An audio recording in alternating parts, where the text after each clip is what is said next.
Selamat pagi dan selamat sejahtera kepada audien-audien yang sanggup meluangkan masa untuk menghadiri forum kita. Saya Wen Zi sebagai pengacara forum ini ingin mengucapkan ribuan terima kasih kerana memberi kesempatan yang jarang untuk membahas topik kita di sini. Topik kita ialah pengaruh kepelbagaian budaya terhadap seni kontemporari Malaysia. Saya akan memperkenalkan ahli panel yang duduk di sebelah saya, Saudari Wee Pei Shen, Saudari Eva Wong, Saudari Mo Cheng Yi, Saudari Yuki Ling, dan Saudari Ting Fei Fei. Pertama sekali, kita ingin memahami bagaimana latar belakang berbagai kaum dan budaya di Malaysia dipersembahkan dalam karya ini.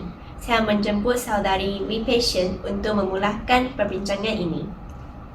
Terima kasih Saudari Wen Zi. Dari perspektif sejarah, Malaysia mempunyai budaya, agama dan adat reza.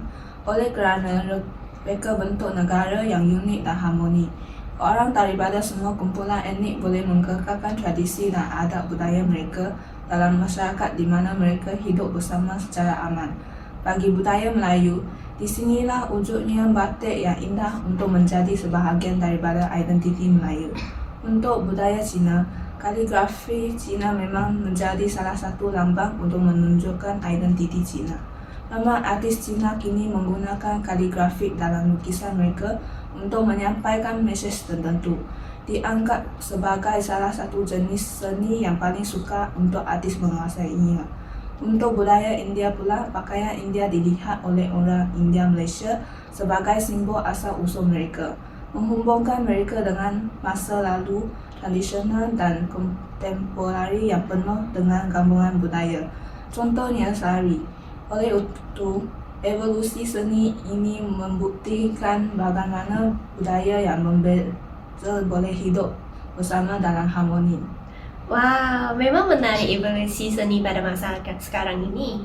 Terima kasih Saudari Wee Pei Shen atas pandangan anda. Jadi, Eva, anda sebagai pakar agama, bagaimana anda melihat pengaruh agama sekarang terhadap seni kontemporari di Malaysia? Terima kasih Saudari Wen Zi.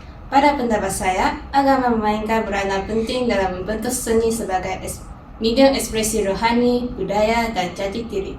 Kebanyakan pelukis tempatan menggunakan seni sebagai medium untuk menunjukkan dan membuktikan identiti mereka dalam agama masing-masing. Agama seperti Islam, Buddha, dan Hindu adalah agama utama di Malaysia dan mereka juga mempunyai pengaruh besar terhadap bentuk, tema, dan ekspresi seni kontemporari Malaysia. Saya memilih agama kedua dahulu. Agama Buddha ialah agama kedua terbesar di Malaysia, tetapi pada masa kini kita dapati kebanyakan kesenian Malaysia dipengaruhi oleh agama Buddha dan China. Sebagai contoh, patung Buddha boleh dilihat di kuil dan tempat suci di mana-mana hari ini. Tetapi bagi setengah artis, patung Buddha juga merupakan simbol agama Buddha yang menyampaikan makna rohani dan falsafah yang mendalam dalam gaya mereka. Saya seorang Buddha, tetapi saya juga meneliti tentang Islam dan Hindu. Mengenai Islam, tidak dapat dinafikan bahawa ia mempunyai pengaruh yang besar terhadap seni kontemporari. Ini dapat dilihat pada seni bina masjid Putra di Putrajaya, Malaysia.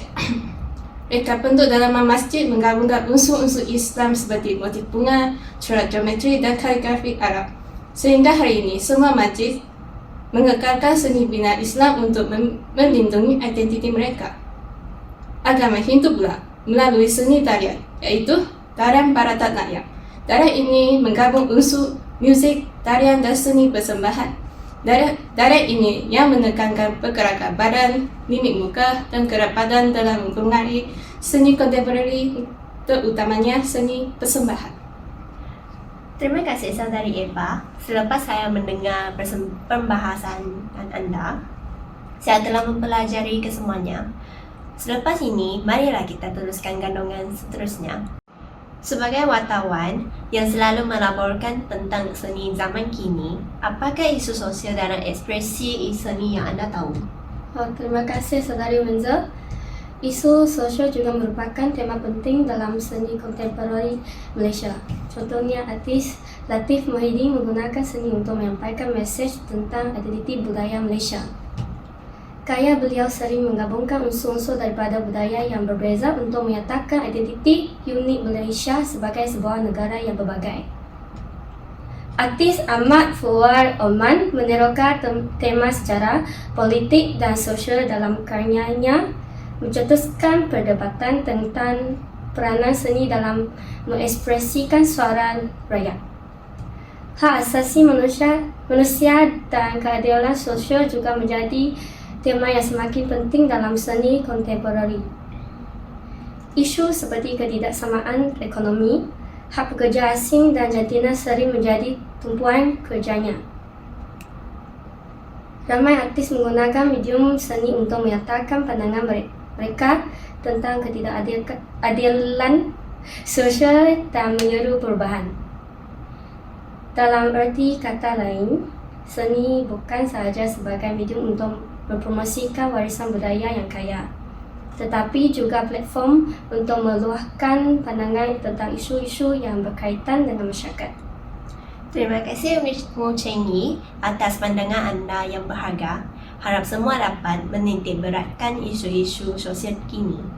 Pada pemahaman semua, seni bukan sahaja hanya untuk pelukis-pelukis sahaja, tetapi juga boleh menjadi seni awam. Betul kan Yuki? Ya, betul. Saudari Wanza, karya seni awam di Malaysia sering menggabungkan unsur-unsur daripada budaya yang berbeza untuk mencerminkan keharmonian dan perpaduan negara. Seni awam mencerminkan unsur budaya kumpulan etnik yang berbeza dalam kepingan yang harmoni. Contohnya, simbol tradisional, motif seni cerita rakyat dan unsur-unsur lain. Sebagai contoh, mural jalan Georgetown yang dilukis oleh Ernest Jacquard-Renis di Pulau Pinang menggambarkan gaya hidup masyarakat tempatan dan seni awam kini menjadi salah satu tempat bergambar yang terkenal untuk penduduk tempatan dan pelancong asing. Pada pendapat saya, dalam masyarakat berbilang etnik seperti Malaysia, seni awam berfungsi sebagai jambatan untuk memperkenalkan elemen budaya kumpulan etnik yang berbeza kepada masyarakat lain. Ini membantu meningkat persefahaman, rasa hormat dan toleransi antara budaya. Etnik publik adalah medium seni penting yang menghubungkan masyarakat dengan seni dan ruang di sekelilingnya, yang bukan sahaja mengindahkan ruang awam, mural teluk membawa nilai budaya, sosial dan ekonomi kepada masyarakat. Dengan menyokong seni awam, kami boleh mencipta persekitaran yang lebih bermakna, estetik dan inklusif untuk semua orang. Nampaknya saudari selalu pergi sana untuk mengambil gambar. Yang saya tahu, kebanyakan seni awam dapat dicari di Pulau Pinang. Sudah tentulah pelukis-pelukis Pulau Pinang lebih mengutamakan pencintaan persekitaran yang lebih bermakna. Tetapi semakin seni berkembang, semakin banyak cabaran yang akan dihadapi, terutamanya Malaysia yang mempunyai budaya yang berbagai. Jadi, apakah cabaran utamanya dalam seni keberbagian budaya, Fefe? Pada pendapat saya, cabaran terbesar dalam mencipta seni pelbagai budaya ialah memahami dan menghormati unsur budaya yang digunakan dalam karya itu. Setiap budaya mempunyai simbol, makna dan nilai tersendiri, dan tanpa pemahaman yang mendalam penggunaan unsur-unsur ini boleh menyebabkan salah faham dan kesalahan yang tidak disengajakan. Artis juga harus berhati-hati untuk tidak terlibat dalam peruntukan budaya tanpa kebenaran atau penglibatan organisasi kebudayaan yang berkaitan. Ini boleh menyebabkan ketegangan dan pertengkaran. Oleh itu, untuk mengelakkan penggunaan yang tidak sesuai atau salah tafsir unsur-unsur budaya ini, adalah penting untuk mempunyai pemahaman yang mendalam tentang latar belakang sejarah dan budaya, dan untuk berinteraksi dengan kumpulan budaya yang berkaitan semasa proses kreatif. Cabaran seni pelbagai budaya memerlukan artis untuk bertindak belas dengan bertanggungjawab, kepekaan dan kebijaksanaan. Melalui pendidikan, kerjasama dan dialog terbuka, seni berpakaian budaya boleh berkembang menjadi medium yang mengukuhkan perpaduan dan persefahaman sejagat. Terima kasih kepada semua ahli panel yang atas pandangan yang sangat benar. Jelas sekali, seni kontemporari di Malaysia tidak dapat dipisahkan daripada keberbagai budaya, walaupun terdapat cabaran. Sekian sahaja perbincangan kita hari ini. Sekian, terima kasih.